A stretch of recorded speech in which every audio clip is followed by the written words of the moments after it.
How bad is it for Brian Williams? Pretty bad, according to one published report. The headline for page 6 in yesterday's New York Post claims that Tom Brokaw wants Brian Williams fired.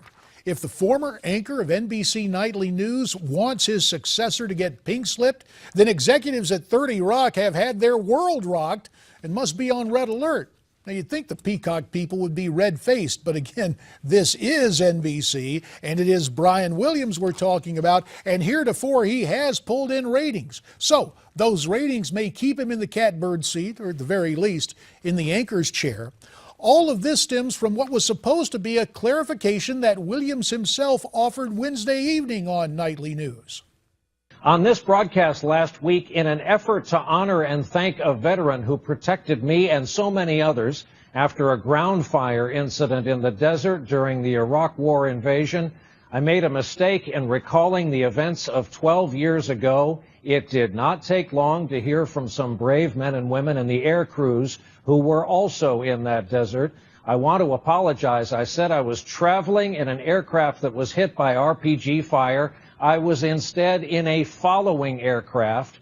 We all landed after the ground fire incident and spent 2 harrowing nights in a sandstorm in the... Well, I got cut off there. For the record, I've never met Brian Williams face to face. He did interview me once, at least that I can recall. It came on a Saturday afternoon very long ago, that day when federal agents seized a young Elian Gonzalez from his relative's home in Miami. Then our government sent that boy back to Cuba. I thought Brian's questions were fair, but the overall coverage of the story from NBC was skewed toward the Democrat administration in office at the time. According to those I know who also know Williams, he's described as gregarious and gracious, and as the current ratings king among the 3 alphabet anchors.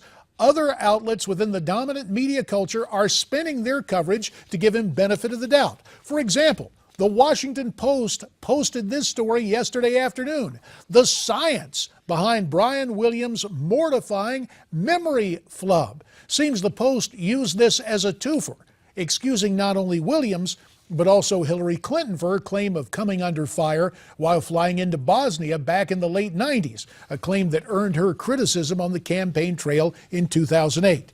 Now, this WAPO piece cites a scientist at Northwestern and a psychologist at the University of Illinois offering clinical explanations as to why people misremember.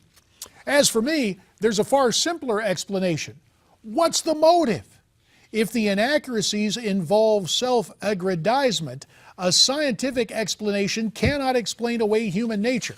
As one who now appears before the camera and, of course, is still in recovery from 12 years in Congress, I can recall several episodes of inflated ego leading to conflated memories. For example, on 9/11, there was the loud insistence from one of my colleagues, who just happened to be a Democrat, that he really needed to get to Langley, that his background gave him special insights that would help the CIA. This incredible assertion came as we all gathered in the Capitol Police Station on the Senate side of the Hill. And the unspoken bipartisan consensus for most of us was, regardless of party, this guy ought to sit down and shut up and listen to those with the info tell us what was going on. Sure, I remember that member's name. No, I'm not going to share it with you now. He's no longer in office. And besides, his little speech may have been a reaction that came from nervousness, to put it diplomatically. Of course, people in the public eye often succumb to the temptation of embellishment. In fact, if I wanted to over-dramatize my visit to Iraq while I was in Congress, it could easily be done. As I remember it, we were flying into Balad with the Georgia Air Guard. Our plane must have been locked onto by an unknown source because we took evasive action that included the release of chaff.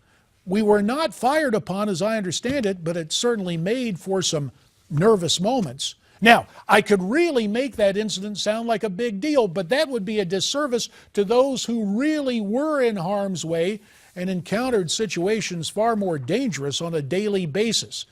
Besides, as members of Congress, we had extra protection. Our protective detail, sharpshooters with royal blue shirts on that really had your back, even in the restroom. Well, that's the way I see it.